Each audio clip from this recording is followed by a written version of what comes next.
Olá, bem-vindos a mais uma exploração profunda aqui conosco. Hoje a gente vai analisar juntos um tema, olha, absolutamente central na teologia cristã: a conversão. Isso mesmo. Nosso material base é o capítulo 21 de Teologia Sistemática ao Alcance de Todos, e ele foca especificamente na fé e no arrependimento, né? Uhum. Como componentes dessa experiência toda. Exato, é o coração do capítulo. E o texto já começa levantando umas perguntas bem essenciais, né? Tipo, o que realmente significa se arrepender? E o que caracteriza a fé que, segundo essa fonte que a gente está usando, salva? Uhum. E tem aquela questão que sempre gera debate, né? É possível, olhando por essa perspectiva teológica aqui do material, aceitar Jesus como Salvador, mas, sei lá, rejeitá-lo como Senhor? Uma pergunta-chave, com certeza. Pois é. Então, nosso objetivo aqui é desmembrar um pouco essas ideias, né? Entender como o material apresenta essa conexão que parece ser bem forte entre fé e arrependimento nesse processo todo de transformação. Vamos investigar o que essa volta, essa mudança de direção espiritual, o que ela implica mesmo segundo a fonte. Vamos lá. Para começar, o texto dá uma definição bem direta de conversão, né? Diz assim: nossa aceitação voluntária ao chamado do Evangelho quando sinceramente nos arrependemos dos pecados e depositamos nossa confiança em Cristo para receber a salvação. A palavra-chave, como a gente já falou, é essa ideia de volta. Exatamente. E o ponto crucial, que a fonte martela desde o início, é que essa volta tem duas direções, assim, inseparáveis e que acontecem ao mesmo tempo. É uma volta para longe do pecado, isso é o que o texto chama de arrependimento, Certo. e ao mesmo tempo uma volta em direção a Cristo, que é a fé. Tem até uma figura no material, a 21.1, que ilustra isso, né? Como dois lados da mesma moeda. Ah, interessante. E a fonte é bem enfática. Na conversão genuína, um não acontece sem o outro, de jeito nenhum. Não dá para se voltar para Cristo sem, nesse mesmo movimento, virar as costas para o pecado. Faz todo sentido pensar assim, né? Como um movimento único. Ok, então vamos olhar mais de perto para o lado da fé. O material argumenta, e parece que com força, que fé não é só conhecimento. Não basta saber quem Jesus foi ou o que o Evangelho diz. Pois é. Menciona Romanos 1,32, onde o pessoal conhece a justiça de Deus, mas continua no erro e até aprova quem faz o mesmo. E o exemplo clássico de Tiago 2,19, né? Que até os demônios creem e sentem pavor. Exato. Isso mostra bem, né, A fé salvadora que o texto está descrevendo. precisamente. A análise da fonte meio que disseca a fé salvífica em três componentes essenciais, que precisam estar juntos, né? O primeiro, claro, é o conhecimento. É impossível crer em algo ou alguém que a gente não conhece. Lógico. Romanos 10,14 é citado. Como crerão naquele de quem não ouviram falar? Quer dizer, precisa ter informação básica sobre quem é Jesus, sua morte, ressurreição, o que isso significa para a salvação. Ok, conhecimento é a base. Aí vem o segundo componente, a aprovação, ou, assim, a concordância intelectual. Significa concordar que esses fatos sobre Jesus são verdadeiros e que a mensagem do Evangelho é de fato real. Certo. Mas, e aqui a fonte alerta de novo, isso ainda não é suficiente. Os exemplos citados são muito bons para a gente pensar. Nicodemos, lá em João 3,2, ele reconhece que Jesus veio de Deus, ele veio os sinais. Sim, ele admite isso. E o rei Agripa, em Atos 26, parece acreditar nos profetas, como Paulo aponta para ele. Os dois tinham conhecimento e uma certa aprovação, talvez até admiração, né?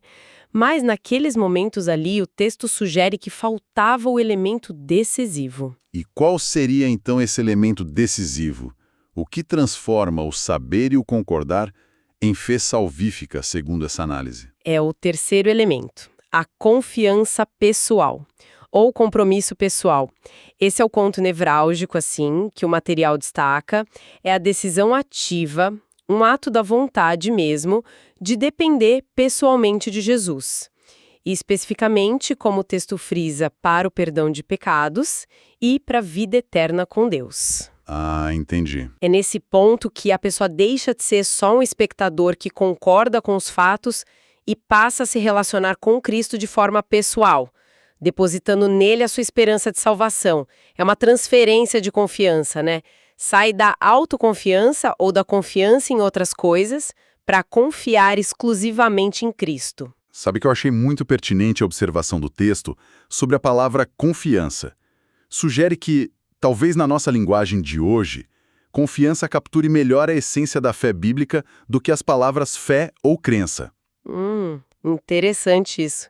Porque crença pode soar como só concordar com um fato. Eu creio que choveu ontem. E fé, às vezes, no uso popular, tem até uma conotação de acreditar sem evidência, meio irracional, né?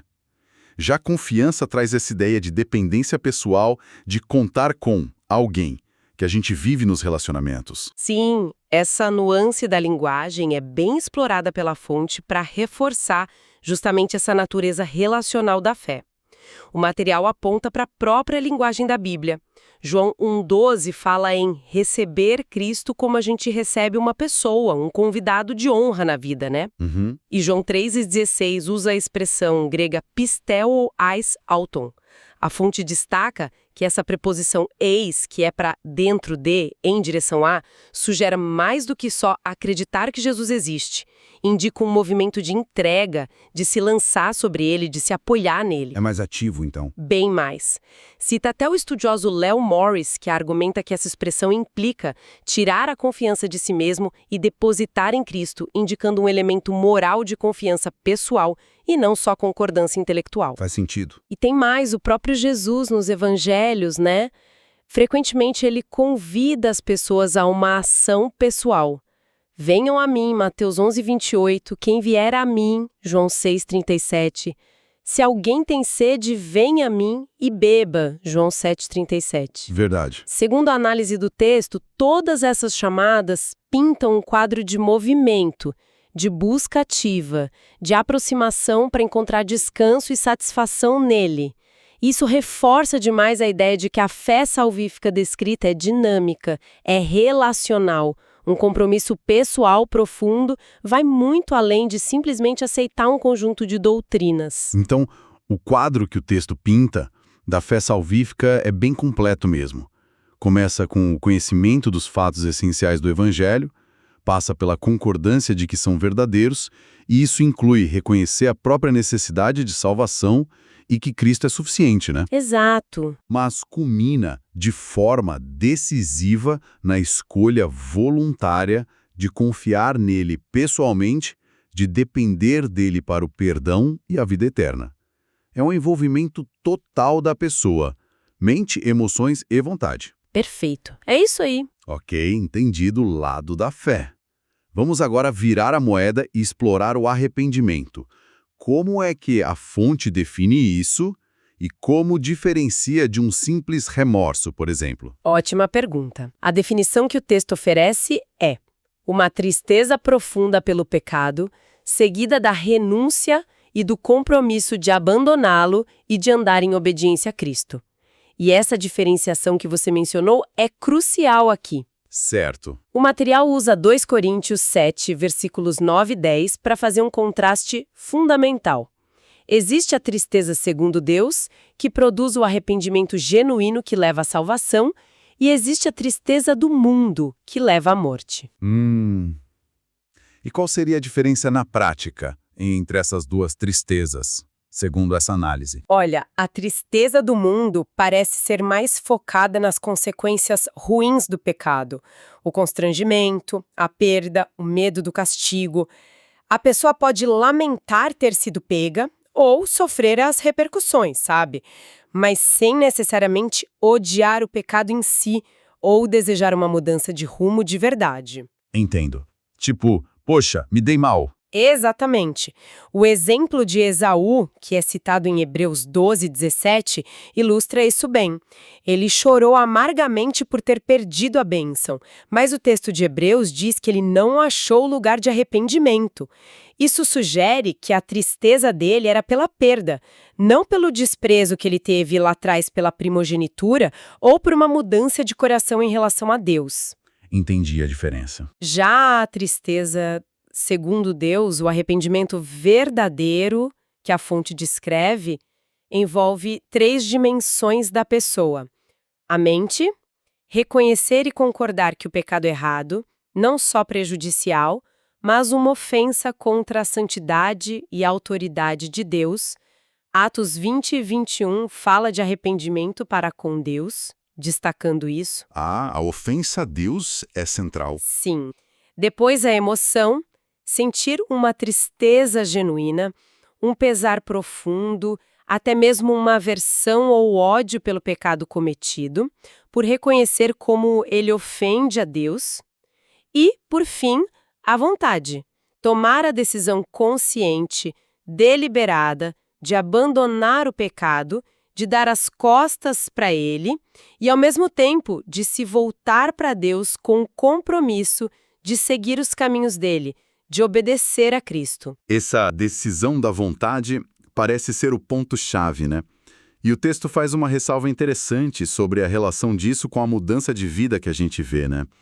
Menciona que, embora o arrependimento genuíno vá levar a uma transformação de comportamento, os tais frutos dignos de arrependimento, não se deve exigir um período de prova dessa mudança antes de considerar o arrependimento como válido, não é isso? Exatamente. O argumento da fonte é que colocar a prova da mudança de vida como pré-requisito para aceitar o arrependimento acabaria transformando o arrependimento numa espécie de obra meritória, algo que a pessoa faz para conquistar a aceitação de Deus. O que iria contra a ideia da graça, né? Totalmente.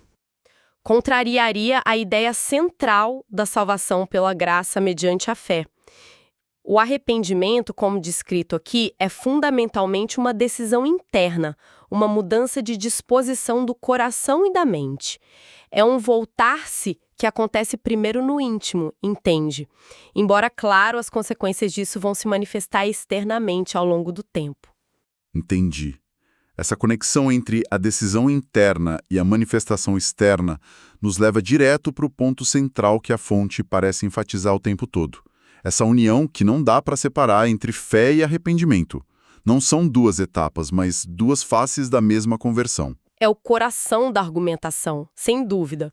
O texto insiste que é impossível, tanto logicamente quanto teologicamente, dentro dessa perspectiva, voltar-se para Cristo buscando salvação, que é a fé, sem ao mesmo tempo estar se afastando daquilo do qual se busca salvação, ou seja, o pecado, que é o arrependimento. O movimento é um só. Um só. Não é que primeiro a pessoa se arrepende e depois crê, ou o contrário. Eles acontecem juntos ali, no momento da conversão genuína. A fonte até cita um teólogo, John Murray, que usa expressões como fé penitente e arrependimento que acredita, para tentar capturar essa fusão inseparável. Interessante essas expressões. E aqui me parece que a fonte responde diretamente àquela pergunta intrigante que a gente levantou no início. Dá para aceitar Cristo como Salvador, mas não como Senhor. Pela lógica apresentada no material, essa distinção parece ser considerada inválida. Sim. A análise do texto argumenta que essa é uma dicotomia artificial e até perigosa. A fonte usa a passagem de Mateus 11, 28 e 29, sabe? Venham a mim todos os que estão cansados, tomem sobre vocês o meu jugo e aprendam de mim. Sim, conheço. Usa como um exemplo-chave o convite para vir a Cristo, que é um chamado à fé, à confiança, já inclui imediatamente o chamado para tomar o seu jugo, que implica submissão à sua liderança, aprendizado, obediência. O jugo já está no convite inicial. Exatamente. Portanto, na visão apresentada, querer o alívio do fardo do pecado salvador, sem aceitar a direção e o senhorio de Cristo, Senhor, seria uma contradição em termos. Seria, na verdade, não confiar nele plenamente nos termos que ele mesmo estabelece, né? Recusar o senhorio seria uma evidência de que a fé e a confiança genuínas nunca estiveram presentes de fato. Nossa, isso é forte. O texto parece ver a disposição para obedecer, não como um pré-requisito para a salvação, mas como parte integrante da própria natureza da fé e do arrependimento que salvam. Exatamente. É parte do pacote completo, por assim dizer. E a fonte mobiliza várias passagens bíblicas para reforçar essa conexão intrínseca. Isaías 55, versículos 6 e 7, conecta buscar o Senhor com deixar o ímpio o seu caminho. Uhum. Atos 20 e 21 resume a pregação de Paulo como testemunhando tanto o arrependimento para com Deus, quanto a fé em nosso Senhor Jesus Cristo. Hebreus 6.1 lista como fundamentos doutrinários o arrependimento de obras mortas e a fé em Deus. Essa justa posição constante das duas ideias nas Escrituras é interpretada pela fonte como evidência de que elas são unidas essencialmente na experiência da conversão. E como o texto explica, então, aquelas passagens famosas da Bíblia que parecem focar só na fé, tipo João 3,16, ou só no arrependimento, como Atos 2,38? A explicação dada é que os autores bíblicos consideravam essa conexão tão óbvia, tão intrínseca, que ao mencionar um dos elementos, o outro já estava implicitamente incluso. Entendi, um pressupõe o outro. Isso. Quando se prega a necessidade de arrependimento, voltar-se do pecado para Deus, como Pedro fez lá em Pentecostes, Atos 2:38, já se entende que isso só é possível pela fé na obra de Cristo. E quando se enfatiza a fé em Cristo para a vida eterna, como em João 3,16, pressupõe-se que essa fé genuína envolve necessariamente uma mudança de atitude em relação ao pecado, ou seja, o arrependimento. Um implica o outro como parte da mesma resposta completa ao Evangelho. Faz sentido. E a implicação prática disso, que a fonte ressalta com bastante veemência, é o perigo de apresentar uma mensagem do Evangelho incompleta. Pregar a fé em Cristo como um meio de obter benefícios, perdão, céu, sem deixar clara a necessidade simultânea de arrependimento, renúncia ao pecado, submissão a Cristo como Senhor. Seria problemático. Seria, na visão do texto, oferecer metade do Evangelho. E o risco apontado é enorme, levar pessoas a uma falsa segurança, a uma decisão superficial que não envolveu a transformação real do coração. O texto até sugere que isso pode explicar por que algumas pessoas relatam ter aceitado Cristo várias vezes, sem que nada mudasse de fato na vida delas. Talvez porque nunca ocorreu a conversão genuína que engloba tanto a fé quanto o arrependimento, como foram descritos aqui. É uma reflexão importante mesmo. E falando em aceitar Cristo, qual o papel daquela prática comum de fazer uma oração de pecador ou uma oração para receber Cristo? A oração em si salva, segundo o material? A fonte é bem clara ao dizer que a oração, as palavras em si, não tem poder mágico para salvar. Não é um encantamento, né? A salvação vem pela graça de Deus, através da fé e do arrependimento que ocorrem no coração. Ok. No entanto, como a fé e o arrependimento envolvem uma resposta pessoal, um ato da vontade, expressar essa resposta a Deus através de uma oração pode ser um passo muito natural e significativo. Pode ajudar a concretizar, talvez. Exato. Uma oração que articula a confissão de pecados, a tristeza por eles, o compromisso de abandoná-los e a decisão de confiar exclusivamente em Jesus para a salvação. Ela pode ser o momento em que a conversão interna se concretiza e se torna consciente para a pessoa. O valor não está nas palavras recitadas, mas na atitude do coração que a oração representa. É uma ferramenta útil para expressar a decisão, não a causa da salvação em si. Entendi. É a expressão de uma realidade interna. E um último ponto que o texto aborda, e que me pareceu muito importante, é que essa dinâmica de fé e arrependimento não é algo que acontece só no início da vida cristã e depois, pronto, acabou. Exatamente.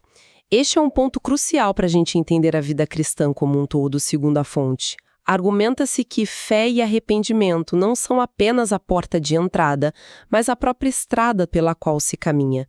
Devem ser atitudes contínuas. Como assim contínuas? Olha a oração do Pai Nosso que Jesus ensinou para os discípulos. Perdoa-nos as nossas dívidas. Mateus 6,12. Pedir perdão diariamente pressupõe um reconhecimento contínuo do pecado e um arrependimento constante, né? Verdade. E não é só individual, não. O Cristo ressurreto, lá em Apocalipse, chama igrejas inteiras, como a de Laodiceia, Apocalipse 3,19, ao arrependimento. Isso mostra que há uma necessidade permanente na caminhada. Interessante essa perspectiva. Da mesma forma, a fé não é só para o momento inicial. Paulo diz em 1 Coríntios 13,13 que, agora, pois, permanecem a fé, a esperança e o amor. A fé permanece. E em Gálatas 2,20, ele descreve a própria vida diária como sendo vivida na fé do Filho de Deus. Então é um ciclo diário. A perspectiva apresentada é que a vida cristã envolve um ciclo diário, ou pelo menos constante, reconhecer os pecados cometidos, isso é, arrependimento contínuo, e voltar-se novamente para Cristo em confiança, fé contínua, para obter perdão, força, direção, tudo o que for necessário para viver. A conversão inicial meio que estabelece o padrão para a caminhada toda. Ok, acho que deu para ter uma visão bem clara. Vamos tentar sintetizar o que essa análise do capítulo 21 nos trouxe hoje. A conversão genuína, então, é apresentada não como dois atos separados, mas um único evento, uma volta espiritual com duas faces que não se separam, a fé, que vai além do mero conhecimento ou concordância intelectual, sendo uma confiança pessoal, ativa, dependente em Cristo para a salvação. Isso. E o arrependimento, que também vai além da simples tristeza pelas consequências, sendo uma rejeição sincera do pecado, motivada pela ofensa a Deus e um compromisso real de seguir a Cristo como Senhor da vida. Perfeito. É um processo que envolve a pessoa por inteiro, mente, emoção e vontade, né? E que, segundo a fonte, estabelece um padrão de relacionamento com Deus que continua por toda a vida. Exato. E refletindo sobre essa análise profunda da interconexão entre fé e arrependimento, lá no ponto de partida da conversão, surge uma questão interessante que o material meio que deixa no ar para a gente ponderar, né? Qual seria? Se essa dinâmica de confiar em Cristo e dar as costas ao pecado é tão fundamental e inseparável desde o comecinho, como é que a compreensão disso pode moldar a nossa visão sobre o crescimento espiritual ao longo de toda a jornada? Boa pergunta. Como essa tensão ou essa parceria inicial entre fé e arrependimento se desdobra na prática diária da vida cristã e na busca por maturidade? É algo que vai bem além do momento inicial e parece definir a própria natureza da caminhada, pelo menos segundo esta perspectiva aqui. Uma reflexão importante mesmo para a gente continuar pensando sobre isso. Bom, com isso a gente conclui nossa análise de hoje. Foi uma ótima discussão. Teremos um novo episódio na semana que vem. Esperamos vocês. Deus abençoe a todos.